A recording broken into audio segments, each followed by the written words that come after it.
You ever have one of those mornings where you wake up, step out onto your porch, and suddenly find yourself accused of a federal crime by a woman holding a manila folder like it's nuclear launch codes? Yeah, that happened to me. And it all started with a cup of coffee, a wooden gate, and a neighbor named Patricia who believed community standards were just another word for do it my way or else. So there I am, standing in my doorway, mug in hand, when two cops, looking like they'd rather be anywhere else, show up at my porch at 6:30 a.m. Patricia is behind them, practically vibrating. With righteous indignation, finger pointed straight at me. "He's blocking my son from using the public walkway," she shouts, as if I'd just set fire to the town square. Officer Davis, not even hiding his exhaustion, tells her, "Ma'am, this looks like a civil matter." I sip my coffee and wonder when locking your own gate became breaking the law. See, a few months back, I bought my house in Willowbrook Estates, the suburban dream.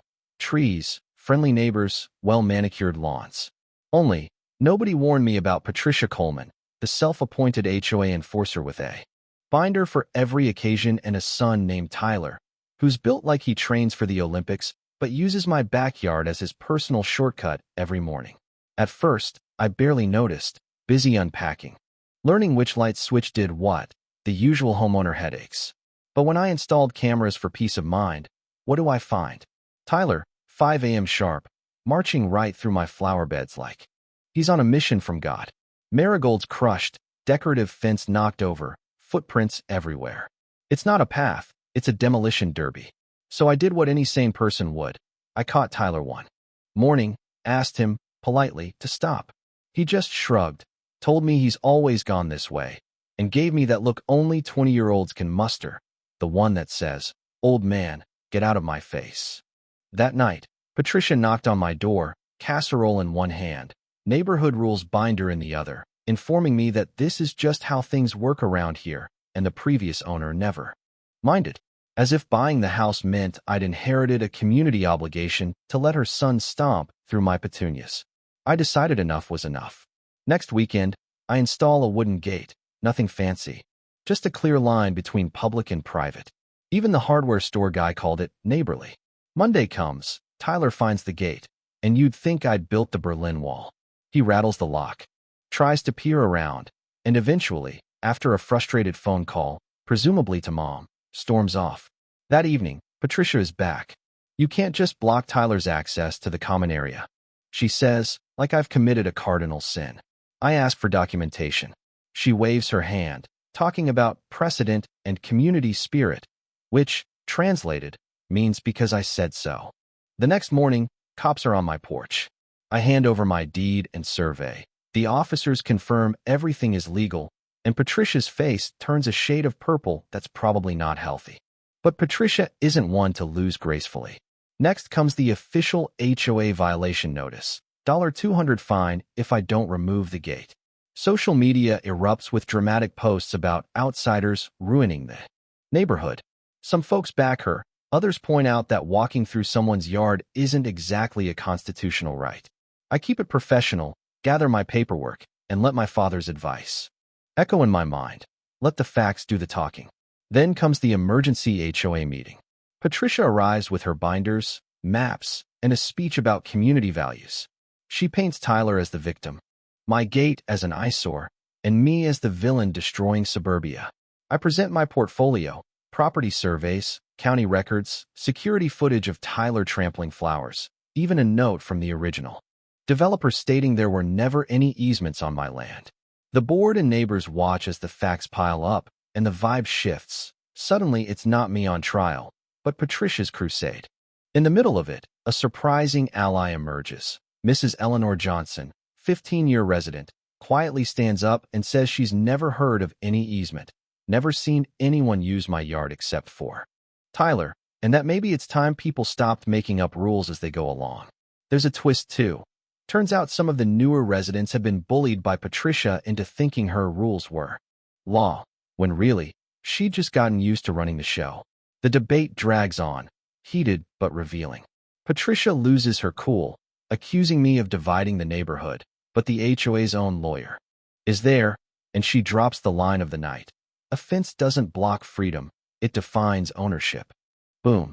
After deliberation, the board votes 6-1 to dismiss the violation, backs my right to the gate, and, icing on the cake, censures Patricia for abusing her authority, making her write a public apology, and even reimburses my legal fees.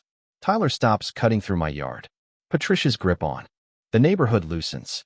A few weeks later, at the summer barbecue, people who once avoided me now offer beers and apologies. The gate stands, still simple, still wooden, but now a symbol that in Willowbrook Estates, facts and rights matter more than social pressure and intimidation. And you know what? The real win isn't just my flowers coming back or the apology letter in the newsletter. It's that next time a neighbor faces this kind of drama, there's a roadmap, a precedent, a way out that doesn't involve caving to bullies. Sometimes justice doesn't show up with sirens and grand speeches. Sometimes it's quiet, steady, and earned one document, one boundary, one neighborly nod at a time. So, let me ask you, where do you stand on all this? Was I right to dig in my heels? Or should neighborhoods be all about compromise, even when it costs your peace and privacy? Drop your thoughts down below, your own HOA horror stories, or times you stood your ground. Let's hear it. What would you have done? And if you like this saga, don't forget to subscribe, share where you're watching from, and stay tuned for more stories about everyday folks fighting for a little justice right where they live. So, you'd think that would be the end, right? Gate stays, Tyler jogs somewhere else, and life in Willowbrook goes back to its suburban routine, all fresh mode, lawns and neighborly waves. But let me tell you, in this neighborhood, nothing's ever that simple, especially when someone like Patricia feels she's lost control. It started small. The week after the big HOA meeting, I noticed fewer and fewer people saying hello. Jim next door, who'd always been chatty about football, suddenly found his trash cans needed reorganizing every time I walked out to the curb. The Hendersons across the street, usually quick to wave, started staring holes in their morning newspaper whenever I was in sight. You ever feel a whole block just holding its breath when you walk by? Yeah, it was that. At first, I shrugged it off. Figured folks just needed time to process, maybe see how things shook out. But then a note appeared under my doormat. All block letters, no signature, saying, "Stop dividing us. You're not welcome here." Like I was a one-man demolition crew for community spirit or something. I won't lie, it rattled me. But I did what my dad always told me. Take a picture, save the evidence, stay calm. Then, like clockwork, Patricia went from subtle to straight-up campaign mode. One afternoon, I spotted her by the playground with a folding table, bright yellow flyers, and a stack of petitions.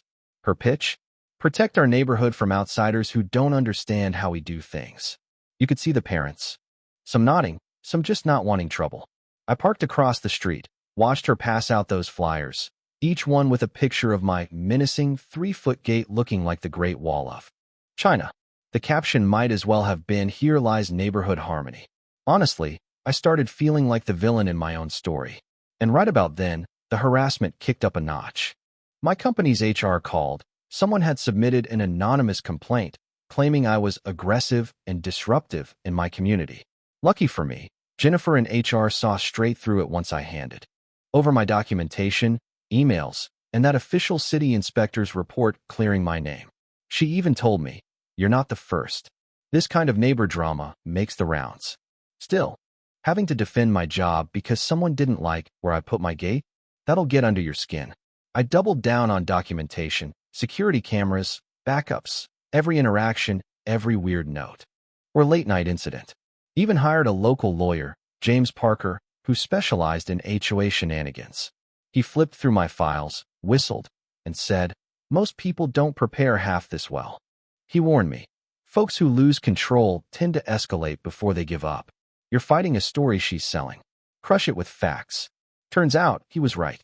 Patricia filed one last complaint, this time claiming my gate somehow violated the city's right-of-way.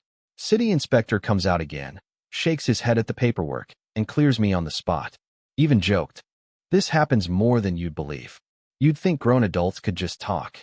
We both laughed, but inside, I was exhausted. Here's the twist, though. The more Patricia tried to push me out, the more quietly I found allies. Mrs. Johnson, who'd lived there since the place was built, stopped by with coffee and stories. Turns out, Patricia had pulled the same intimidation playbook on half a dozen newcomers over the years. Most folks just give in, she said. You're the first to actually push back. Even Tyler changed. One Saturday, I caught him out front. Instead of glaring, he came over, kicked at the grass a little, and finally muttered, "Sorry about before. Guess I wasn't thinking." It was awkward, but honest, and I'll take honest over drama any day. We shook hands, and for the first time, I felt like maybe, just maybe, there was hope for this place. Then came the real turning point. The next month, the HOA rolled out new policies, no more violation notices. Without official surveys, board approval required for complaints about boundaries, and, get this, Patricia lost her Neighborhood Watch title and had to write a public apology. It ran in the newsletter. Stiff as cardboard, but there it was. I regret my actions and acknowledge Mr. Williams's property rights. You could hear the collective sigh of relief from folks who'd been on the receiving end of her crusades. The day after, I'm out front fixing the marigolds, and a new neighbor, Marcus, walks over. He's just moved in, already has Patricia on his doorstep with the 3-ring binder and that same casserole. I hand him a folder, copies of the actual bylaws, procedures, and my own step-by-step guide to surviving HOA drama. Marcus laughs and says, "Guess you're the neighborhood's new hero." I just smiled, thinking how the real win wasn't beating Patricia. It was making sure nobody else had to go through what I did. A few weeks later, the annual summer barbecue felt like a real community again. Kids rode bikes, people actually talked, and even Patricia showed up, quieter than before, sticking close to her core supporters, but not running the show. Tyler waved when he jogged by, and Mrs. Johnson made a toast to boundaries and to neighbors who aren't afraid to stand up for them. You know what? It felt right. Looking back, I'm not going to pretend it was easy. There were nights I wondered if I should have just caved, gone along to get along. But here's what I learned. Peace isn't about giving in. It's about standing firm, even if your hands shake. A gate's just a gate, but the principle behind it? That's what makes a place home. So, let's throw it back to you. In a world where the loudest voice tries to make the rules, do you fight for your own boundaries, or go along for the sake of peace? Is it better to stand your ground, or just let things slide? Drop your own stories and thoughts below. Would you have done the same? Or do you think I went too far? And hey, if you want to see what happens next when another community enforcer tries their luck, stick around, because in Willowbrook Estates, there's always another story brewing.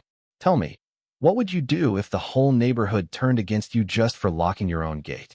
Let's hear it.